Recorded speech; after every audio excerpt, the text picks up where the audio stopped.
Hello family, welcome and welcome back to ബീനം miss life. എന്തൊക്കെയുണ്ട് വിശേഷങ്ങൾ? എല്ലാവർക്കും സുഖം തന്നെയല്ലേ? അപ്പൊ നമ്മൾ ഇന്ന് ഓട്സ് ആൻഡ് നട്ട്സ് മിക്സ് ആണ് ഉണ്ടാക്കാൻ വേണ്ടി പോകുന്നത്.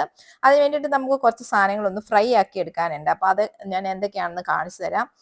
ഞാൻ ആദ്യം കടലയാണ് ഇട്ടത്. അപ്പോൾ തന്നെ നമുക്കൊരു വലിയ കല്ല് കിട്ടിയിട്ടുണ്ടായിരുന്നു. പാക്കറ്റ് കടലയാണ് വാങ്ങിച്ചത്, എന്നിട്ട് പോലും അതിനകത്ത് നല്ല വലിയ കല്ലുണ്ടായിരുന്നു. ഞാനിവിടെ പീനട്ട്, ബദാം, കാഷ്യൂ, പിസ്താഷ്യോ ഇത്രയും നട്ട്സ് ആണ് എടുത്തിരിക്കുന്നത്. ഇത് നല്ല രീതിയിൽ ഫ്രൈ ആക്കി എടുക്കുന്നുണ്ട്, കാരണം ഇത് നമുക്ക് ഹെൽത്ത് മിക്സ് ഉണ്ടാക്കി വെക്കാൻ വേണ്ടിയിട്ടുള്ളതാണല്ലോ. അപ്പം നന്നായിട്ട് ഫ്രൈ ആക്കി എടുത്തിട്ടില്ലെങ്കിൽ ഇത് ചിലപ്പോൾ കേടായി പോകാൻ ചാൻസ് ഉണ്ട്.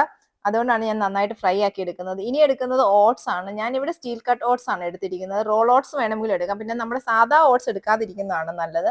പിന്നെ കുറച്ച് അരി കൂടി വറുത്തിട്ട് എടുക്കുന്നുണ്ട്. ഇനി എടുത്തിരിക്കുന്നത് തേങ്ങയാണ്. നമുക്ക് ആവശ്യത്തിന് തേങ്ങ ചേർത്ത് കൊടുക്കാം. പക്ഷെ നന്നായിട്ട് അതൊന്ന് ഫ്രൈ ആക്കി എടുക്കണം. അതിന്റെ വെള്ളമൊക്കെ ഒന്ന് വറ്റി ഒന്ന് ബ്രൗൺ, ഒരു ലൈറ്റ് ബ്രൗൺ കളർ ആകുന്നത് വരെ വറുത്തെടുക്കണം. ഡെയിലി ഒരു കൈപ്പിടി അളവിൽ മിക്സഡ് നട്ട്സ് കഴിക്കുന്നത് ആരോഗ്യത്തിന് നല്ലതാണെന്ന് നമുക്ക് എല്ലാവർക്കും അറിയാം. പക്ഷെ നമുക്കത് മടിയായിരിക്കും. ഇങ്ങനെ ഉണ്ടാക്കി വെക്കുവാണെങ്കിൽ നമുക്ക് കഴിക്കാൻ എളുപ്പം ഉണ്ടാവും. അപ്പൊ നമ്മൾ വറുത്തെടുക്കാനുള്ള എല്ലാ സാധനങ്ങളും വറുത്തെടുത്ത് വെച്ചിട്ടുണ്ട്. ഇനി നമുക്ക് വേണ്ടത് ഇതിലേക്ക് മധുരത്തിന് ആവശ്യമായിട്ടുള്ള സാധനങ്ങളാണ്. ഞാൻ കുറച്ച് ഡേറ്റ്സ് എടുത്തിട്ടുണ്ട്. ഇത്രയും ഡേറ്റ്സ് കൊണ്ട് നമുക്ക് ഇത്രയും നട്ട്സിൽ നല്ല മധുരം കിട്ടത്തില്ല. അതുകൊണ്ട് ഞാൻ കുറച്ച് ശർക്കരയും കൂടി എടുത്തു വെച്ചിട്ടുണ്ട്. ഇതിപ്പോ ഡേറ്റ്സ് ഇല്ലെങ്കിൽ ശർക്കര മാത്രം വെച്ചിട്ടും വേണമെങ്കിലും ചെയ്യാം. ഇനി ഒരു 10 ഏലക്കയുടെ കുരുവും കുറച്ച് ജീരകവും കൂടി എടുത്തിട്ടുണ്ട്. ഇനി നമുക്ക് ഇതെല്ലാം കൂടി ഒന്ന് പൊടിച്ചെടുക്കണം. പൊടിക്കുമ്പോഴും നമ്മൾ കുറച്ച് കാര്യങ്ങൾ ശ്രദ്ധിക്കേണ്ടതായിട്ടുണ്ട്. കാരണം പീനട്ട് പൊടിക്കുമ്പോൾ കുറച്ച് നേരം ക്രഷ് ആയി കഴിഞ്ഞിട്ട് വീണ്ടും പൊടിക്കുമ്പോഴേക്കും അത് ഒരു പീനട്ട് ബട്ടർ പോലെ കുഴഞ്ഞു പോകാൻ ചാൻസ് ഉണ്ട്. അപ്പം നമ്മൾ കുറച്ച് പീനട്ട് ഇങ്ങനെ ക്രഷ് ആക്കി എടുത്തിട്ട് അതിലേക്ക് അരിയും കൂടി ചേർത്തിട്ട് പൊടിച്ചെടുക്കുകയാണെന്നുണ്ടെങ്കിൽ നല്ല പൊടിയായിട്ട് തന്നെ കിട്ടും.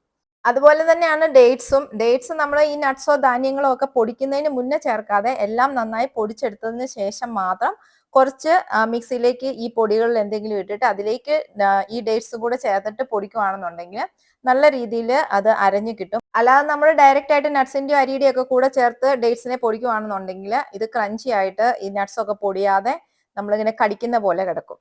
ഇപ്പൊ നമ്മൾ പൊടിയിൽ ഡേറ്റ്സ് ഇട്ട് അരച്ചത് കാരണം ഇത് നന്നായിട്ട് അരഞ്ഞു വന്നിട്ടുണ്ട്. ഇനി നമുക്ക് ഈ പൊടിയും ഈ ഡേറ്റ്സ് അരച്ചതും എല്ലാം കൂടെ നന്നായിട്ട് ഒന്ന് മിക്സ് ചെയ്തെടുക്കണം.